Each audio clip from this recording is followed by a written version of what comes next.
오전에 창세기 30장을 통하여서 라헬의 인생을 살펴보았어요. 성경에 나오는 많은 인생들이 있지만 창세기 30장의 라헬만큼 행복하지 않은 인생은 없습니다.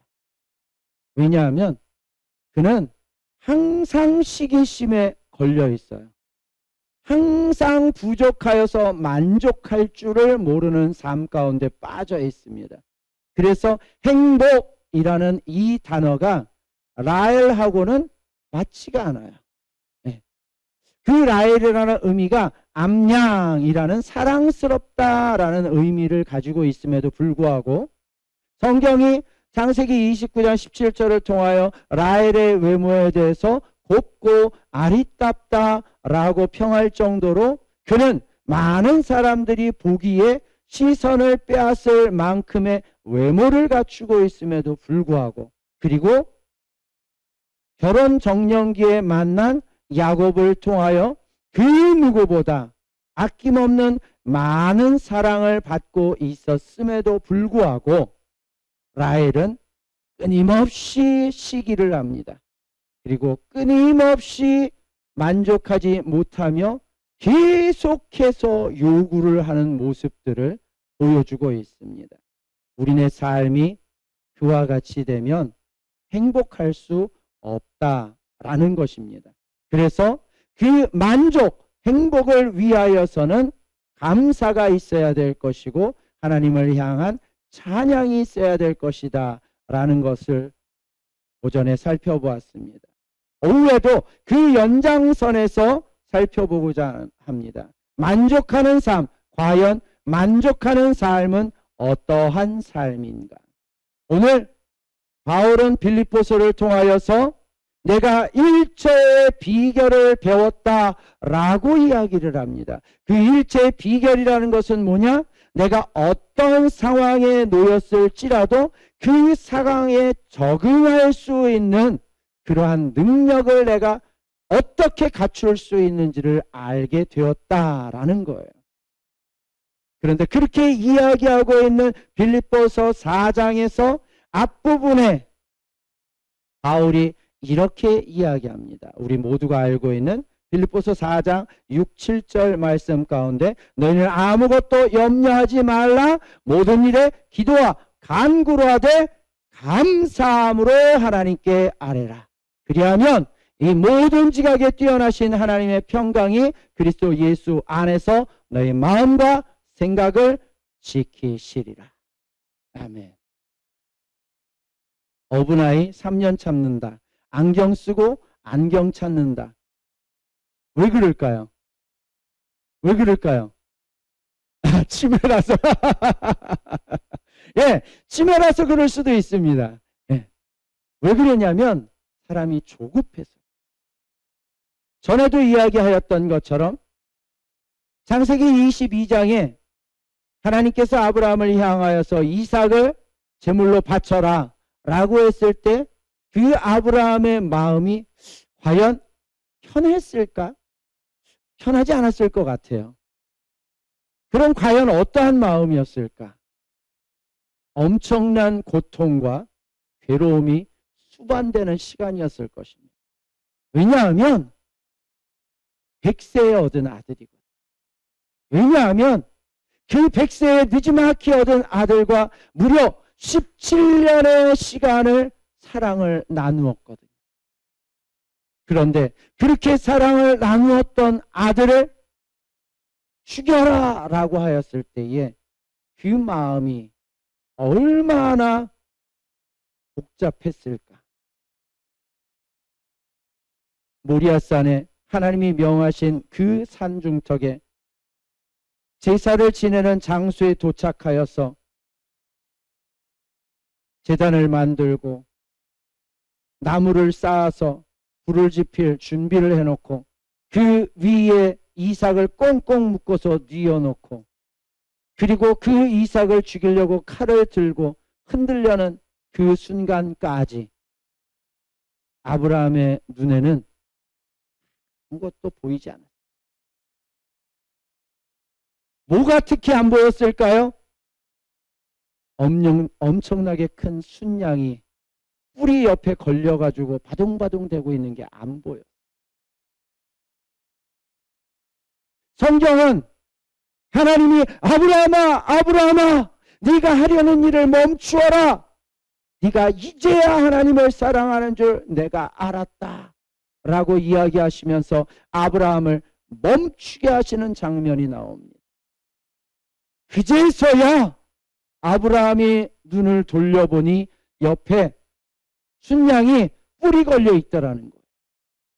이 잡으려는 순간까지 없다가 짠 하고 마술처럼 나타난 걸까요? 아니면 그 순간에 화자작 뛰어가다가 뿔이 확 걸려가지고서 잡혔을까요? 아니. 이미 하나님께서 아브라함에게 이삭을 제물로 바쳐라 하는 그 순간부터 하나님은 준비하셨을 것입니다. 산 밑에 도착해서 산으로 올라가는 그 무거운 발걸음을 이끌고 이삭을 붙잡고 제물로 바치기 위하여 올라가는 그 순간에 이미 순양은 준비되어 있었을 것입니다. 그러나 아브라함의 눈에는 안 보였어요. 그것처럼 조급한 마음, 그리고 뭔가 욕심에 이끌린 눈에는 가리워져서 보이지를 않아요. 내가 하고자 하는 그 욕망에만 사로잡혀서 다른 사람의 아픔, 슬픔, 괴로움 보이지를 않는다. 라헬은 오직 자신의 욕망을 채우기 위하여서 끊임없이 시기하고 끊임없이 불만을 토로하고 끊임없이 욕심을 내며 거짓에 사로잡힌 삶을, 그리고 마지막 죽음의 순간까지 고통 가운데에 아들의 이름을 슬픔의 아들, 고통의 아들이다, 베논이다 라고 이름 짓는 모습으로 그 생을 마감하고 있습니다. 우리네 삶이 만족함 없이 원망과 불평과 시기로 일관한다라 그러면 그렇게 괴로운 삶을, 헛된 삶을 살다 갈 뿐이다 라는 것을 라헬을 통하여서 보여주고 있다라는 것.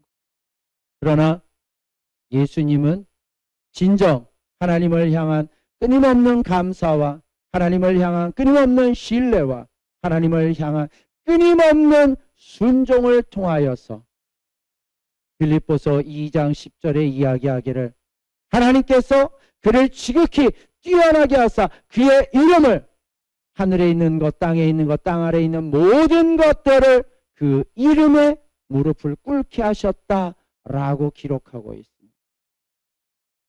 예수님의 이름이 영광된 이름이요, 예수님의 이름이 만왕의 이름이 되기까지 예수님은 하나님을 향한 신뢰를 거두지 아니하셨습니다. 그리고 예수님은 하나님의 말씀에 항상 순종하셨어요. 그것을 통하여서 예수님의 삶은 진정 참 평안 가운데 놓여 있게 되었습니다. 우리의 삶이 예수님과 함께 해야 한다라는 것이 그로 인하여서 주어지는 책임입니다. 저와 여러분들이 우리의 삶 가운데 주어진 것에 대하여서 만족하지 아니한다라면, 다른 표현으로 하자면 감사하지 않는다라 그러면 우리의 삶은 계속 끊임없이 고통의 연속일 것입니다. 이것도 부족해, 저것도 부족해, 이것도 못마땅해, 저것도 못마땅해. 그렇게 살아가다 보면 진정 나만 괴로운 것이 아니라 주변 사람들까지 괴로움에 빠지게 한다라는 것입니다. 라헬이 자신이 아이 못 갖게 하는 것은 하나님의 능력임에도 불구하고 야곱을 재촉하며 자신을 그렇게 애지중지 사랑해 주었던, 자신 하나만 바라보고 20년의 삶을 그렇게 힘쓰고 애썼던 남편을 향하여서 왜 내게 아이를 낳아주지 못하느냐, 내게 아이를 달라 라고 요청하는 그 라헬의 모습을 통하여 야곱은 괴로웠을 것입니다. 그리고 그 야곱은 이야기합니다. 어리석은 여인 중에 하나처럼 왜 그러한 말을 하느냐?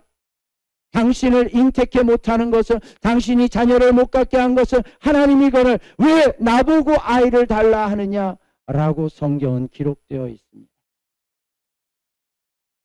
불화는 가정에 있는 것보다는 친밀하고 사이좋은 가정 안에서 먹을 것, 사소한 것을 나누더라도 참 기쁨과 참 행복에 있는 그곳이야말로 진정한 가정이다라는 것을 잠언서에서 이야기해주고 있습니다. 다투는 여인과 궁궐에서 사는 것보다는 편안한 여인과 움막에서 지내는 게 더 낫다라고 성경은 이야기하고 있습니다. 오늘 바울은 배고픔에도 풍부에도 궁핍에도 처할 줄 아는 일체의 비결을 배웠다라고 하는데 그것이 뭐냐? 감사라는 것. 내게 주어진 것에 감사하는 것이다라는 것. 여러분들은 많은 설교를 듣고 많은 예배에 참석하면서 여러 번 들었을 것입니다. 컵에 물이 있습니다. 반 정도 있습니다. 그 반 정도 있는 컵에 물을 향하여서 두 가지의 상반된 마음을 가지게 됩니다. 불평과 원망과 미움과 시기로 가득 찬 자는 어휴 이거밖에 없어 이거 가지고 어떻게 라고 투덜댈 것입니다. 그러나 감사와 기쁨과 즐거움이 넘치는 소망 가운데 살아가고 있는 이는 이것을 바라보며 와 물이 반이나 있네 라고 말할 것입니다. 과연 우리는 어느 편에 서 있습니까? 하나님은 항상 우리에게 주시는 분으로 성경에 기록되어 있습니다. 요한복음 10장 10절에서 예수님은 이야기합니다. 도적이 이 땅에 온 것은 빼앗고 죽이려는 것이나 내가 이 땅에 온 것은 그들로 생명을 얻게 하고 그들의 삶이 풍성하게 하려 함이다 라고 말이죠. 하나님이 원하시는 것은 우리의 삶의 넉넉하며 하나님이 원하시는 것은 우리의 평안과 행복이다라는 것입니다. 예레미야 29장을 보니까 하나님이 이렇게 말씀하십니다. 나는 내 생각을 안다. 내 생각은 재앙이 아니다. 평안과 생명이다 라고 말이죠. 세상 사람들을 향하여서 고통스럽게 하고 괴롭히고 하는 것이 하나님의 계획, 하나님의 뜻이 아니다라는 거예요. 하나님은 우리가 생명을 얻기를 원하고 하나님은 우리가 평안 가운데 거하기를 원한다라는 거예요. 마태복음에서 예수님은 이야기합니다.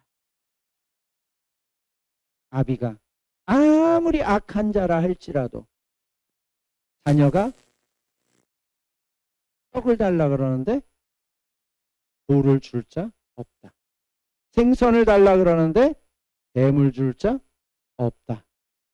맞죠? 오늘은 맞췄죠? 아, 예. 오늘은 맞췄습니다. 예.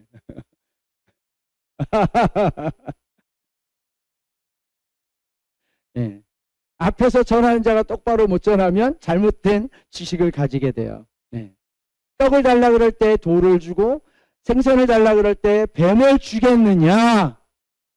하물며 이 땅에 악한 자라도 자녀에게 좋은 것을 줄 알거든 하늘에 계신 너희 아버지께서 좋은 것으로 주지 않겠느냐라고 말이죠. 하나님은 언제나 우리에게 최선의 것, 가장 좋은 것을 주시기를 원하십니다. 다만 우리가 그 하나님의 뜻에 부합하지 아니하여서 하나님의 뜻을 알지 못해서 우리의 조급함으로 서둘러 앞서가기 때문에 얻지 못하고 누리지 못하는 것뿐입니다. 사무엘상 15장에 보면 이스라엘의 최초의 왕 사울 왕이 블레셋으로 인하여서 불안에 떠는 상황 가운데 놓여 있는 것을 기록하고 있습니다. 그 내용인즉슨 블레셋이 코앞까지 도달했다라는 거예요. 그 당시만 해도 신정정치의 시대이기 때문에 하나님에 의하여서 모든 것들이 결정되고 움직여야 하는 때입니다. 그 이야기인즉슨 하나님의 사람 선지자에 의하여서 제사를 지내고 하나님의 뜻을 찾아서 그걸 왕에게 알려주면 왕이 그 말씀을 듣고 움직여야 한다라는 거예요. 그런데 이 사울 왕이 조급해요. 지금 적군은 코앞에 와 있는데 와야 될 선지자 사무엘은 오지 않고 있다라는 거예요. 지금 죽음을 코앞에 두고 있는 상황에서 조급하지 않을 수가 없어요. 그런데 조급하다라는 이유는 어떠한 이유 때문일까요? 어떠한 원인 때문일까요? 네? 하나님을 믿지 못하기 때문에. 하나님이 안 도와주실 거야. 하나님이 도와주시기 전에 블레셋이 쳐들어오면 우리는 망할 수밖에 없을 거야. 우리는 죽을 수밖에 없을 거야. 라는 불신이 앞섰기에 조급한 것입니다. 우리가 감사하지 못하는 이유, 우리가 조급해서 먼저 움직이는 이유, 그것으로 인하여 사울 왕은 하나님 앞에 버림을 받습니다. 왜 내 말을 기다리지 않고 왜 내 말을 믿지 아니하였느냐? 네가 내 말을 버렸고 내 말을 따르지 아니하였은즉 나도 너를 버리리라. 바울이 하나님에 대하여서 일체의 비결을 어떠한 삶의 자리에서도 어떠한 환경 가운데에서도 그것에 만족할 줄 아는, 감사할 줄 아는 일체의 비결을 배웠다라고 이야기하는 기본적인 것은 바로 하나님을 신뢰하기 때문입니다. 우리는 어느 정도로 하나님을 신뢰하고 있습니까? 죽은 자를 살려내는 예수님과 문둥병자를 깨끗이 하는 예수님과 안진뱅이를 일으키고 눈먼 자를 눈뜨게 하는 그 예수님과 함께 하였던 제자들. 한밤중에 배를 타고 가는데 거친 파도와 풍랑이 금방이라도 배를 삼킬 것처럼 요란하게 무섭게 달려듭니다. 그때에 배 한켠에서 예수님은 굴굴 주무시고 계세요. 그러한 예수님을 제자들이 급히 깨우면서 예수님, 예수님, 우리가 죽게 되는데 지금 잠이 와요. 코가 골아칩니까? 뒤 흔들어댑니다. 예수님이 일어나서 내가 얼마나 너희와 함께 있어야 되겠냐. 그리고 바람과 파도를 향하여 잔잔하라 명하시니 그 순간 바람도 파도도 잔잔해졌다라고 성경이 기록하고 있습니다. 중요한 건 그 다음입니다. 믿음이 적은 자들아 왜 의심하였느냐? 왜 두려워하였느냐? 주는 그리스도시요 살아계신 하나님의 아들이십니다 라고 고백하였던 그 제자들의 믿음은 어디 간 것입니까? 죽은 자를 고치는 자리에 있었고 안진뱅이를 일으키는 자리에 있었고 눈먼 자를 눈뜨게 하는 자리에 있었고 천여의 병이라는 문둥병을 그 순간 깨끗하게 하였던 그 예수님의 놀라운 능력의 자리에 함께 있었던 제자들. 그럼에도 불구하고 이가 누구이기에 바람과 파도가 그 명령에 순종하는가 두려워하였다라고 성경은 기록하고 있습니다. 진정 그 제자들이, 진정 예수님을 따라다녔던 그들이 예수님을 알고 있던 것일까요? 예수님을 믿고 있었던 것일까요? 믿었다라 그러면 불안해하지 아니었겠죠. 믿었다라면 의심하지 아니하였겠죠. 믿었다라면 염려하지 않았겠죠. 믿지 아니하였기에 불안하고 염려하고 두려움에 사로잡혔던 것입니다. 그러나 바울은 그러한 어떠한 상황에도 만족하고 자족할 줄 아는 일체의 비결을 배웠다라는 거예요. 그게 뭐냐? 감사라는 거예요. 그런데 그 감사가 어디에서 나오느냐? 하나님에 대한 신뢰에서 나온다. 저와 여러분들이 하나님을 얼마나 신뢰하느냐, 하나님의 말씀을 얼마나 믿고 끝까지 따라가느냐에 따라서 우리의 삶이 조급함으로 실수를 연발하느냐, 아니면 하나님을 기다림으로 은혜를 경험하느냐가 한가름 난다라는 거죠. 똑같은 상황이 열왕기상에 다윗을 통하여 기록됩니다. 다윗도 전쟁통에 자신을 잡으려고 하는 적군들에 의하여서 사로잡혀 있습니다. 그럼에도 불구하고 하나님을 향하여 무릎을 꿇습니다. 그리고 하나님께 여쭈어 봅니다. 하나님, 저들을 제가 가서 싸워서 이길 수 있겠습니까? 저들을 싸워서 이긴 이후에 저들의 생명을 구원해낼 수 있겠습니까?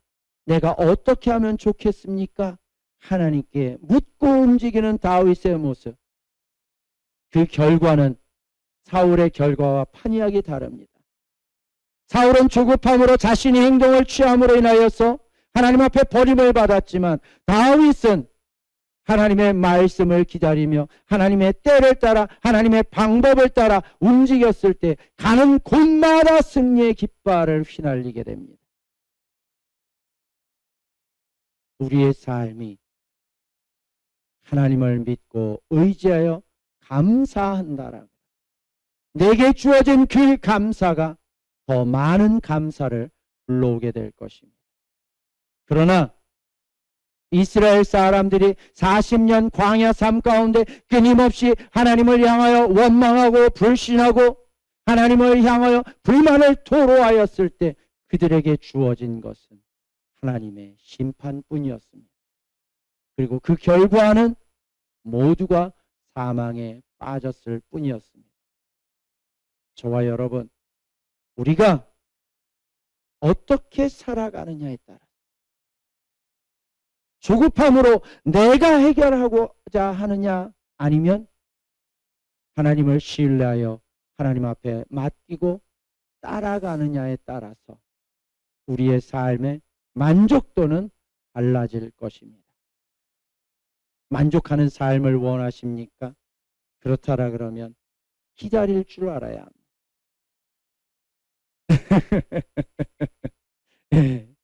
지금 집에서 이사 갈 날을 갖다가 1년, 2년, 3년, 4년, 5년 넘었죠? 4년이요. 그렇게 기다렸는데도 아직도 내년 4월까지 기다려라라고 하고 있어서 지금 한숨이 절로 나오는데, 하나님께서 속히 해결해 주시기를 바랍니다. 하나님이 움직여주시면 당장 내일이라도 사람이 와서 계약하자 할 수도 있습니다. 우리가 아무리 동분서주하고 뛰어다녀도 그게 해결 방법은 아니더라고요. 하나님께 맡기고 얼마나 하나님을 신뢰하느냐, 하나님께서 우리의 믿음을 재어보십니다. 그걸 통하여 우리를 넘어뜨리고자 함이 아니라 우리를 더 단단하게 세우고자 하십니다. 그럴수록 하나님 앞에 더 붙어 있어야 되는데, 이걸 사단은 그냥 놔두질 않습니다. 사단은 옆에 와서 삭삭삭삭 속삭입니다. 야야, 너 지금 4년 지났잖아. 너 참을 만큼 참았잖아. 너 고생할 만큼 고생했잖아. 하나님이 눈 가리고 계신다니까. 하나님이 지금 귀 막고 계신다니까. 네가 빨리 움직여야 돼.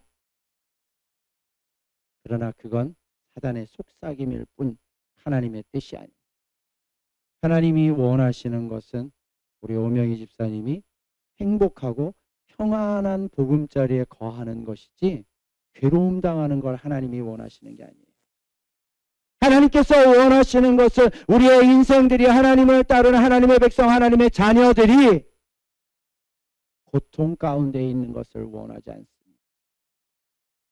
그러한 하나님의 마음을 헤아려 알고 믿는 자들이라 그러면 끝까지 따라갈 것입니다.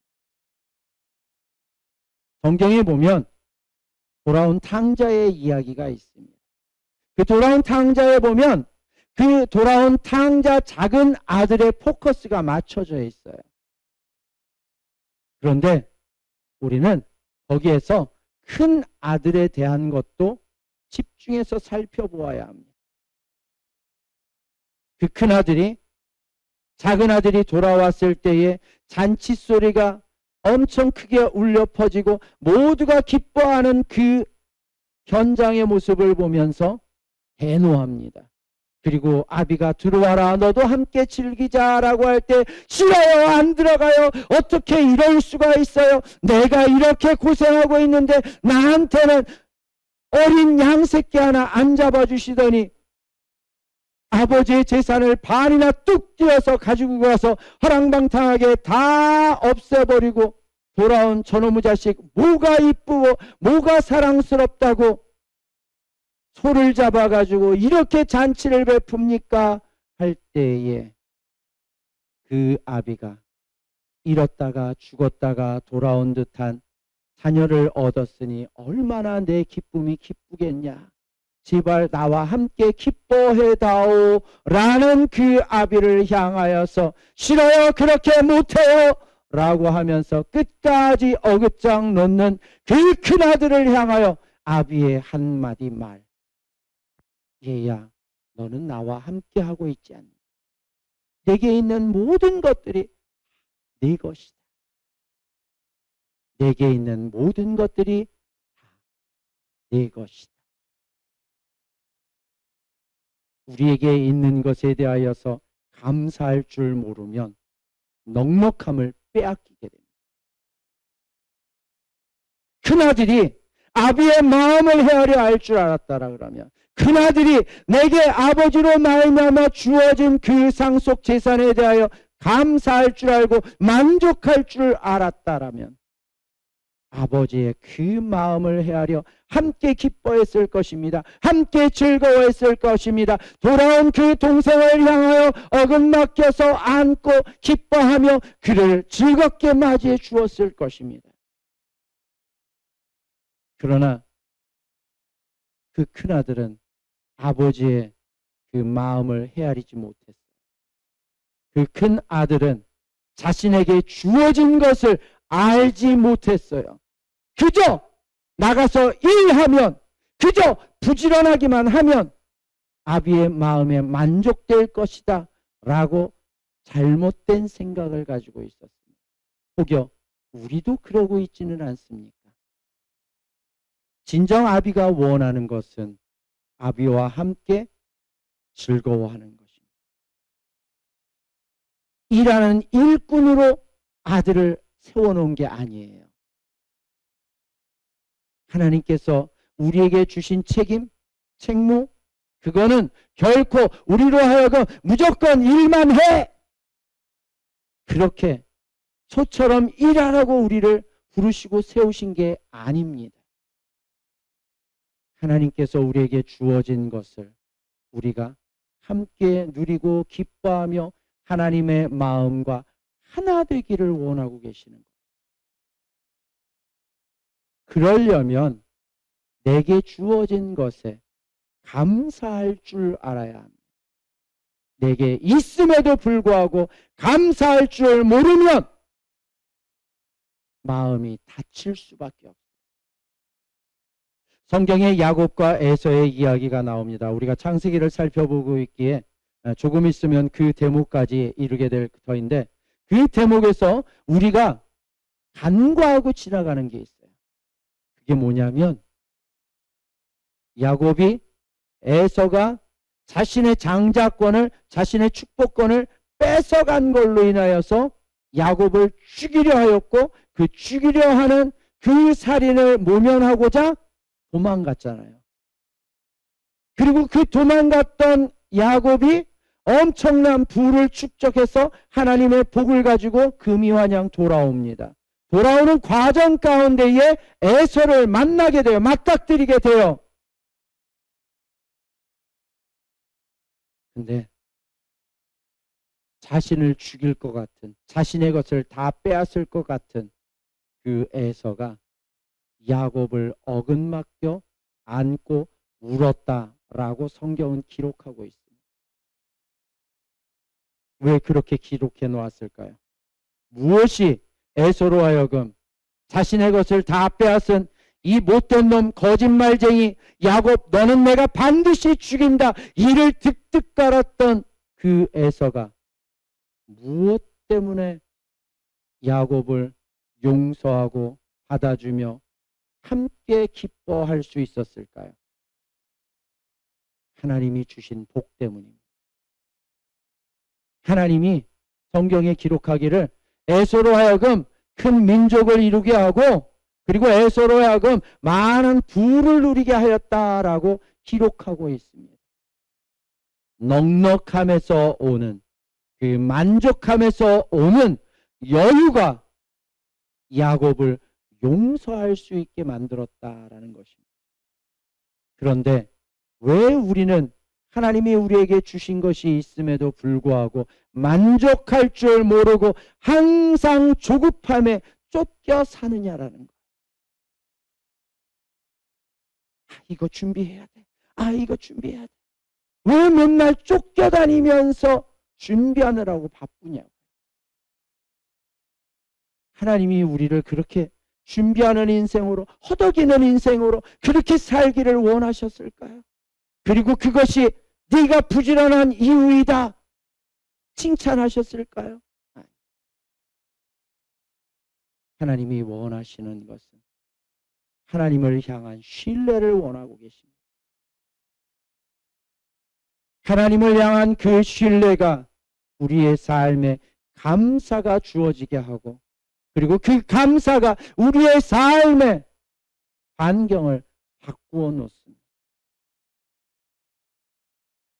사도행전 16장에 보니까 바울과 실라가 선교하는 과정 가운데 예수를 전한다는 그것으로 인하여서 핍박 가운데 감옥에 갇히는 장면이 나옵니다. 사도행전 16장에 그 바울과 실라가 옥에 갇힐 때에 그냥 편안한 지금처럼 황금 감옥에 갇혀 있는 게 아니에요. 있는 사람들 윤석열 대통령도 그 안에서 뭐 누릴 거 다 누리고 있었다라고 하는데 얼마 전에 TV의 프로그램 가운데 보니까 사기꾼 마약 왕이 나오는데 감옥 안에서 온갖 호사를 다 누리면서 살고 있더라고요. 그게 무슨 감옥이에요. 궁궐이지. 자신의 궁전이지. 그런데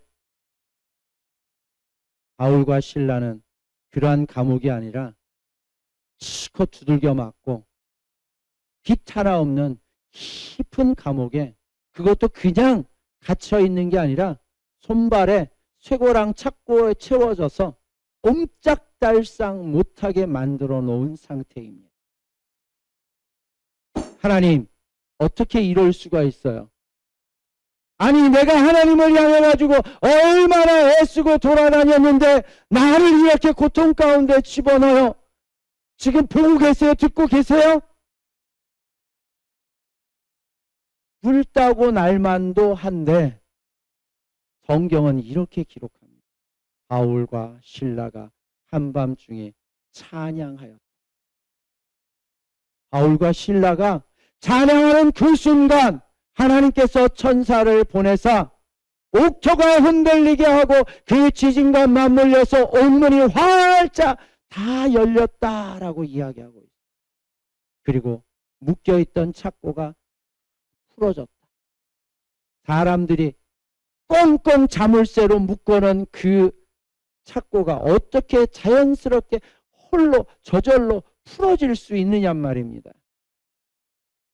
하나님이 그렇게 하셨다라는 거예요. 왜? 어떤 상황에서요? 하나님을 향한 신뢰를 가지고 하나님을 찬양하며 감사하는 바울과 실라의 그 믿음 앞에 하나님께서 역사하셨다라는 것입니다. 그럼에도 바울과 실라는 때는 있다다 도망가자 달려 튀어나가지를 않았어요. 네. 말은 깜짝이야 하시는데 얼굴 표정은 깜짝이야가 아니네요.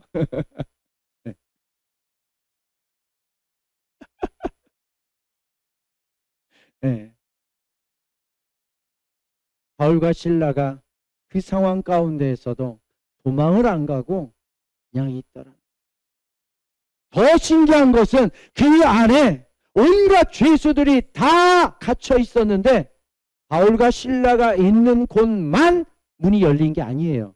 성경의 기록을 보니까 옥문이랑 옥문은 다 열렸어요. 다 도망갈 만 하잖아요. 그런데 놀라운 사실, 아무도 안 도망갔어요. 간수장이 놀래가지고 큰일 났다, 이제 우리 집안은 다 망했다, 그러고 스스로 자결해서 죽으려는 그 순간, 멈추시오, 우리가 다 여기에 있소이다. 바울과 실라가 그 찬양하는 그 찬양으로 인하여서 그 안에 문 영혼들이 다 감동이 되었던지 한 사람도 도망간 사람이 없어요. 하나님 앞에 찬양하고 감사하는 그 만족의 삶이 나뿐만이 아니라 나와 함께하는 주변 이들까지도 감동시키고 평안 가운데 거하게 할 수 있다는 것입니다. 저와 여러분, 진정코 만족하는 삶을 살기를 원한다라 그러면 첫 번째, 하나님을 신뢰하시기 바랍니다. 두 번째, 하나님을 신뢰하는 그 신뢰로 감사의 삶을 사시기 바랍니다. 그리고 우리의 입술에 찬양을, 하나님을 인정하는 찬양을 달고 사시기 바랍니다. 그러면 우리의 삶은 함께 평안의 자리에 들어갈 것입니다. 함께 복된 자리에 들어가게 될 것입니다. 함께 기쁨의 자리에 서 있게 될 것입니다. 만족하는 삶, 그것은 하나님을 신뢰하는 삶에서 시작되는 것입니다. 저와 여러분, 바울과 실라처럼, 다윗처럼, 다윗이 시편 23편에서 고백함과 같이 내가 사망의 음침한 골짜기로 다닐지라도 해를 두려워하지 아니할 것은 주께서 나와 함께 계심이라. 주의 지팡이와 막대기가 나를 안위하시나이다.